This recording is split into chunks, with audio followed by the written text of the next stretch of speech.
Olá pessoal, tudo bem? Mais uma vez aqui com meu amigo Anderson Hernandes da Tax. Tudo bem, Anderson? Tudo bom? Beleza. Vamos lá, pessoal, nós vamos falar de um tema extremamente polêmico. Se você tem problema no coração, acho que nem assiste esse vídeo. Melhor parar, né? Não, para. Se você está com problema no coração, para, porque vai ser impactante. E eu não quero nem o Anderson ficar responsável pela vida de ninguém, não é isso, meu amigo? É isso aí. Então vamos lá, vamos falar de reforma trabalhista. Anderson, a gente teve muita, né? Tá tendo muita polêmica, vai ter, né? Porque a lei foi agora no dia 13/7, então a gente tem mais 120 dias, lá em novembro essa lei vai começar a valer. E a gente, falando em reforma trabalhista, tem um lado que é o empregado que está entendendo de uma forma e tem o empregador que está entendendo de outra forma. Eu queria saber, e eu vou também falar minhas opiniões nesse vídeo, mas eu queria que você falasse um pouquinho quais são os aspectos que você acha assim, relevantes, né, hoje, e que vai realmente motivar tanto o lado do empregado a mudar o mindset dele, a forma que ele vinha pensando, como favorecer também o relacionamento com o empregador. Então, eu penso que a gente precisa ter um processo aí de amadurecimento das duas partes, né? Uma coisa que nós estávamos conversando agora antes do vídeo, né? A reforma trabalhista precisava acontecer. É claro que sempre fica aquele pensamento de que o empregado está perdendo. Sim. E se você olhar sobre alguns aspectos, fica essa sensação mesmo.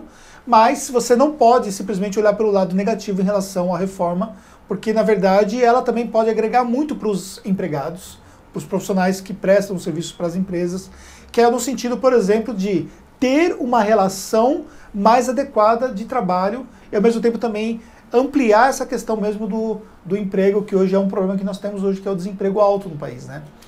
Então, por exemplo, isso dá um pouco mais ali de responsabilidades de ambos negociarem as relações de trabalho. Então, à medida que dá essa força de negociação, e essa força de negociação ela passa a valer, de fato, como uma segurança jurídica, sim, então isso me proporciona, por exemplo, que eu possa contratar um colaborador, que eu possa abrir mão de alguns aspectos que antes eu não podia, por exemplo. Se eu quisesse antes diminuir o horário de almoço do meu funcionário, eu tinha um impacto por trás da legislação que não me permitia fazer, sim, isso. E até com a intenção de favorecê-lo, né? De favorecê-lo, porque às vezes você tem um problema lá, que é o problema logístico deles e tudo mais, e ele poderia sair meia hora mais cedo, mudaria completamente a vida dele, né? Porque hoje, dependendo dos horários aqui em São Paulo, onde nós estamos, faz a diferença significativa meia hora no tempo. Sim. Então, eu não podia fazer. Agora, olha que positivo isso. Eu posso negociar isso com o meu colaborador em relação a isso. Não é só isso, tem muitos outros aspectos. A questão do fracionamento das férias, por exemplo. Sim. É um outro aspecto interessante. Hoje você deixar um funcionário 30 dias na casa dele, muitas vezes ele não tem o que fazer durante os 30 dias, e hoje você pode fracionar isso, permanece ali um tempo mínimo que ele precisa 14 ter, dias. Que já dá uma possibilidade de ele fazer uma viagem, sim, descansar melhor e tudo mais, e você pode mesclar esses outros dois períodos de uma outra forma na decorrência do ano, o que é uma coisa que eu vejo que é muito positiva. Então, o direito às férias não foi retirado do trabalhador. Não, não foi. Na verdade, não foi retirado nenhum direito. Foi flexibilizado. Foi flexibilizado e criou uma relação mais clara. Você vê quanto que a gente tinha de informalidade em contratação. Sim. Então, o empregador ficava com medo de contratar uma pessoa, por exemplo, eu preciso de uma pessoa para 2 meses, apenas por um projeto.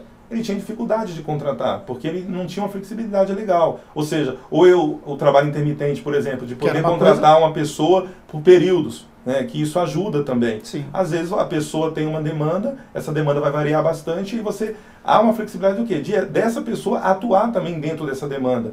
E muitos deixavam de contratar, por quê? Porque não tinha formalidade para isso, né? Eu acho, Anderson, que você tem toda a razão. Acho que essa questão da reforma trabalhista, ela veio realmente para facilitar essa relação.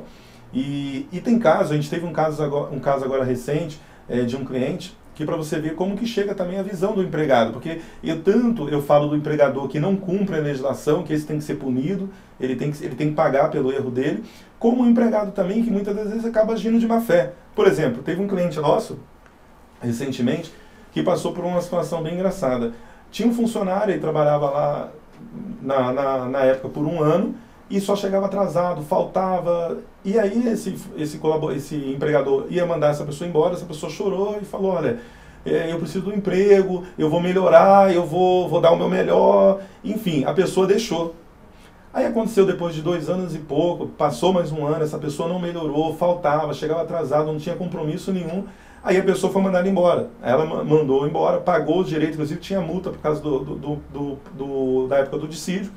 pagou essa multa, só que a empresa não estava com caixa para pagar o FGTS, a multa. O que ela fez? Pagou a rescisão na data e em seguida pagou a multa. E a multa você paga com juros, que você tem que recalcular e paga com juros. O empregado ficou sabendo que a empresa não pagou o FGTS, que ele não ia nem retirar o FGTS, já entrou com o advogado falando que ele tem direito a uma multa porque ele atrasou as verbas rescisórias. Então, é essa mentalidade que a gente como contador, enxerga. Então, assim, tem os dois lados. Tem um lado do empregado que não é também coerente e tem um lado do funcionário. Eu acho que a legislação trabalhista, essa é a minha opinião, ela veio para flexibilizar e eu acho que essa questão da pessoa falar assim, mas agora nós vamos trabalhar com aquilo que o patrão quiser. Isso não tem nada a ver. Não, porque ninguém vai obrigado a aceitar absolutamente nada. E outra coisa também, existe uma lei de mercado que é respeitada, que é a lei da oferta e da procura. Então, se começar, os próprios patrões, eles começarem a querer abusar de algum aspecto, que vai faltar gente para trabalhar.